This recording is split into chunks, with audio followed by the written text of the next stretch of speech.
Olá, internautas, sejam muito bem-vindos a mais um Debate Legal. No programa de hoje a gente vai trazer um tema que é pouco explorado e que a gente resolveu debater sobre ele para que a gente possa compreender um pouquinho mais. O nosso convidado de hoje é Joel Moreira. Ele é membro da Comissão de Promoção de Cultura da OAB Sergipe e também é diretor da Associação dos Produtores de Eventos de Sergipe. Ele também já foi produtor de eventos. E vai falar com a gente um pouquinho sobre a contratação de artistas pelo poder público. Está chegando a época de festa, né? E muitas vezes as pessoas vão para alguns shows que são patrocinados pelo poder público e a gente acaba não sabendo tudo que envolve aquela contratação. Joel vai esclarecer um pouquinho para a gente hoje. O programa é gravado aqui na Escola Superior da Advocacia de Sergipe, né, a quem a gente faz novamente o agradecimento. E sem mais demora, roda a vinheta e fiquem ligados.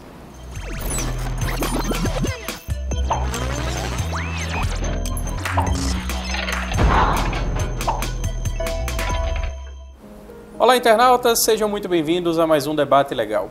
No programa de hoje a gente recebe aqui Joel Moreira. Joel, que é advogado, é membro da Comissão de Promoção de Cultura aqui da OAB, mas já atuou como produtor de eventos e também é diretor jurídico da Associação dos Produtores de Eventos de Sergipe. Ele vai falar com a gente um pouquinho sobre as contratações de artistas para shows que são feitas pelo poder público. Joel, seja muito bem-vindo ao Debate Legal. Muito obrigado e é um prazer estar aqui. Eu acho que o seu tema é um tema assim, que a gente precisa realmente de muito esclarecimento, porque entra ano, entra festa, sai festa, e a gente vê essa discussão na televisão. Prefeitura tal vai contratar o artista tal, porque sim, porque não e etc. Toda vez que tem essas épocas de festividade, eu acho que aqui no Nordeste principalmente, essa questão do São João, né, em outras regiões do país, algumas outras datas, surge esse debate da contratação dos artistas, né? Às vezes uma prefeitura, geralmente, ou o governo do estado vai fazer essa contratação e às vezes é uma soma muito elevada, é muito dinheiro empregado. Como é que você avalia isso do ponto de vista financeiro, né, dos cofres públicos? De fato, há uma grande discussão sobre esse tema por conta exclusivamente da proveniência desses valores, certo? Dito isso, o que a gente observa é que, constitucionalmente, é necessário que as finanças públicas sejam reguladas, certo? E que o administrador, ao aplicar o dinheiro público, deve observar os interesses públicos, né? Via de regra, esses gastos são feitos por via de uma lei que é aprovada anteriormente a cada legislatura e não diferente dos outros de educação, de saúde, há uma verba também que é destinada para a promoção cultural, certo? Então, só me permite a interrupção, a cultura é um direito humano, é um direito social. Sim, atualmente, na nova previsão constitucional, a cultura é tida como um direito fundamental, né? Está previsto lá no artigo 215 que o Estado ele será responsável por promover a cultura em suas múltiplas expressões. Então, mas aí voltando à pergunta, então, a questão da contratação, né? E aí tem essa questão financeira de alto impacto que as pessoas muito reclamam essa contratação é muito cara, está se gastando muito dinheiro com cultura, está se gastando muito dinheiro com show. Como é que você avalia isso? Realmente é um gasto muito grande com dinheiro, mas é uma coisa justificável? Do mesmo jeito que você investe em saúde, educação também tem que investir em cultura. Como é que você pensa isso? Se a gente analisar do ponto de vista cultural, a gente vai observar que o que se quer promover é a disseminação de arte, certo? Se a gente for analisar do ponto de vista também artístico, a arte ela não se pode mensurar o valor. Então, a arte ela é descaracterizada de requisitos objetivos que lhe deem valor. Então, assim, um exemplo muito clássico, a gente que está aqui em Sergipe, inclusive aqui do outro lado da rua de onde a gente está gravando, né, foi uma polêmica muito grande as estátuas que tem aqui, né, do Largo da Gente Sergipana. você que não conhece ainda, o Largo da Gente Sergipana é um conjunto de esculturas que tem aqui na beira do Rio Sergipe. E foi um custo, salvo engano, de 6 milhões, alguma fonte de recurso daqui e dali, e foi muito criticado, mas as pessoas esquecem que a gente também tem que promover cultura, né? É um debate que eu acho que tem que ser um pouco mais amplo, um pouco mais... Sem dúvidas. Se a gente analisar do ponto de vista histórico, a gente vai observar que cultura e direito, elas andam lado a lado. Se a gente pudesse fazer uma analogia entre o ovo e a galinha, a gente ia chegar a um dilema de quem nasceu primeiro, o ovo ou a galinha. Então, esse dilema também é posto com a cultura. Quem veio primeiro, a cultura ou o direito? Né? Não se sabe, eles são complementares. Então, a cultura ela é muito importante também para o direito das pessoas. Agora, Joel, voltando um pouquinho para a questão da contratação dos artistas, né? Nos shows, nos espetáculos que a gente estava falando. A lei de licitações, ela tem uma expressãozinha lá chave, que ela diz assim, que não precisa fazer licitação para você contratar um artista que seja consagrado pela crítica e aclamado, consagrado também pela opinião pública. Como é que você avalia essa expressão? Você acha isso muito subjetivo? Como é que você vê isso? De fato é subjetivo, né? Que na verdade precisa ser subjetivo. Não só o fato do artista possuir consagração na opinião pública e na crítica especializada é um requisito para a sua contratação. No artigo 25, no seu caput, ele diz expressamente que será inexigível a licitação quando for impossível a competição. Né? Isso é um requisito. Ou seja, o legislador exclui apenas a possibilidade de licitação. Ele não exclui que o administrador, o gestor público, ele vai estar se eximindo de respeitar aqueles requisitos que já são aplicados nas próprias licitações. Exemplo, capacidade, certo? Capacidade técnica, certidões, que sempre são exigidas. Essa capacidade técnica, inclusive, ela está prevista na Lei 6533, que é a lei que regulamenta a profissão dos artistas e dos técnicos em espetáculos, certo? Então, vamos lá, os requisitos são capacidade técnica, ou seja, o artista ele deve estar cadastrado e regulamentado no Ministério do Trabalho, para que a administração pública possa contratá-lo. Esse é um requisito básico que não é respeitado. Atualmente, se a gente for analisar o que seria a consagração de um artista, certo? Voltando para o ponto da sua pergunta.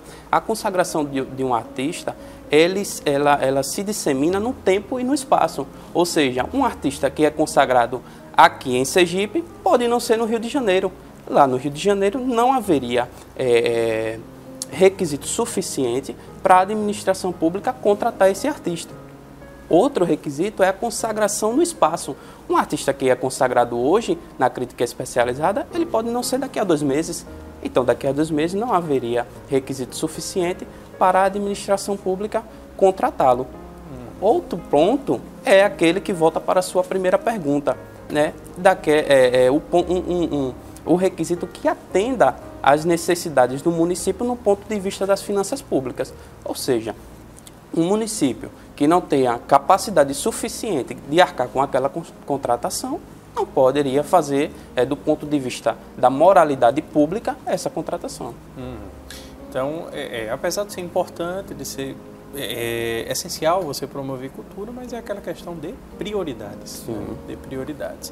Agora, diante desse permissivo legal, eu na minha pergunta citei a questão da consagração pela crítica e etc. Você trouxe esse outro elemento da impossibilidade de competição. Diante disso, vários e vários artistas são contratados sem licitação, né? Pelo permissivo legal, a lei permite isso.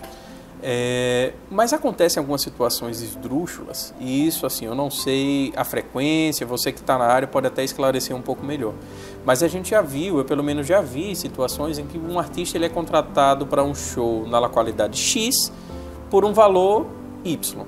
E ele é contratado para um show em outra localidade por um valor 2Y, o dobro do que foi contratado na primeira. E assim, aí a pessoa diz, mas o evento é maior, não. características totalmente semelhantes e às vezes com um dia, 2 de diferença. Como é que você avalia isso? Isso acontece realmente? É uma coisa da minha cabeça? Sim, acontece com certeza. E alguns pontos, essa questão do superfaturamento, ela tem que ser encarada com cuidado. Com cuidado sobre qual perspectiva. Um artista que é contratado aqui em Aracaju e é por vias contratado em outro estado, ele não pode ser caracterizado o superfaturamento nessa contratação se houve um preço diferente em outro estado. Lógico que tem encargos, tem série de requisitos. Às vezes as circunstâncias justificam. Sim, justificam. Agora, o que não pode acontecer é um artista que é contratado pela cidade de Aracaju e é contratado por um valor 2 vezes maior numa cidade de São Cristóvão. Que é vizinho. Vizinho, isso não pode acontecer. Outro ponto que a gente deve tomar cuidado quando analisa o superfaturamento dessas contratações é quem está contratando. O preço que um particular recebe, uma proposta que um particular recebe, ela não é igual a uma proposta que a administração pública recebe.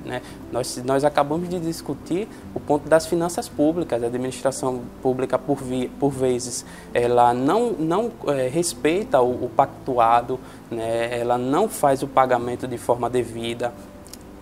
Tem uma série de garantias, enquanto o particular, ele, por vezes, ele paga até antecipado aquele valor. Então, se a gente for analisar esse aspecto também, é mais um ponto para a gente tomar cuidado quando a gente analisa o superfaturamento. Agora, uma outra pergunta, A gente já falou sobre questão de finanças, sobre questão de como se dá essa contratação, mas na prática, no mundo real, a gente trabalhou aqui até agora com hipóteses. Mas no mundo real, as contratações que você verifica hoje, a maioria das contratações que existem hoje, você acha que elas são legais, elas são ilegais, elas são viciadas, elas não são viciadas? Qual a sua posição sobre isso? Olha, de fato... Lógico, só um minuto. Lógico que não vai ter uma resposta para tudo, Só para deixar claro aqui, eu acho que a sua resposta não vai ser que é tudo legal ou que é tudo ilegal. Mas eu preciso analisar o quadro geral. Sim. De fato, por volta de 80% a 90% das contratações são ilegais, por um único requisito. Vou dizer por um único requisito, por quê? Essa discussão a gente vê no seio técnico. Atualmente, tanto os técnicos como os artistas, eles carecem de um reconhecimento da sua profissão pelo Ministério Público do Trabalho, por uma série de requisitos, de fatores. Alguns fatores são não possuir curso técnico reconhecido pelo MEC no país para a profissão de técnico. Para os artistas existe, certo? Mas, porém, embora a Lei 6533, que regulamenta as profissões de artistas e técnicos, seja de 78, muitos deles não são regulamentados pelo Ministério do Trabalho. Ou seja, se o requisito legal que o artigo 25 da Lei 8666 traz é que o artista deve ser um profissional, certo? Se esse requisito não é atendido, entre 80% e 90% das contratações, elas são ilegais, por esse único motivo. Muito bem, acho que é um dado alarmante. Sim, com certeza, e é um tema que eu já venho defendendo há algum tempo, inclusive em alguns trabalhos, e está sendo discutido essas questões no STF. Muito bom, acho que é uma coisa que a gente tem que acompanhar e ver onde é que isso vai desaguar. Mas é algo que realmente eu tô surpreso agora com essa informação. Eu achava que o grande problema era a questão financeira, mas aí você já me esclareceu, já me desmistificou um pouco essa questão financeira, mas isso realmente é preocupante. Então é bom a gente acompanhar, sempre ficar ligado nisso, Até aqui no canal, de repente, depois que o Supremo se pronunciar, a gente traz de novo essa discussão aqui, mas é muito bom. Joel, queria agradecer você pela participação, pelos esclarecimentos, bem legal, bem bacana, desmistificou muitas coisas e colocou alguns pontos de interrogação em outros, Então eu acho que isso é muito bom, é justamente o objetivo do programa. Queria deixar aberto o espaço para você fazer as considerações finais. Muito obrigado. Na prática, o que a gente tem visto a falta de responsabilidade do gestor público em aplicar o mínimo de requisitos que a lei traz. A lei traz um mínimo de requisitos para a contratação e esse mínimo de requisitos não é atendido, né? Então, o que a gente vê é esse abuso diante de uma previsão que é legal, certo? Um abuso do gestor público se valendo disso para fazer contratações de artistas que, na sua maioria, são ilegais, né? Eu agradeço o espaço cedido por vocês, do Debate Legal, para debater um pouco desse tema que é tão pouco discutido. Muito obrigado mais uma vez. Quero agradecer também a você, internauta, que acompanhou esse vídeo até o final. Convidar você, se não for inscrito ainda no canal, faça a sua inscrição, né? O botão vermelho aqui no canto inferior direito da sua tela. Acompanhar também a gente pelas redes sociais, os endereços estão aparecendo aqui na tela. Se você ainda não conhece a Dica Legal, que é o nosso programa de dicas de todas as quintas-feiras, acesse também o canal, vá lá na playlist Dica Legal, tem vídeo de dicas, é um vídeo muito bacana.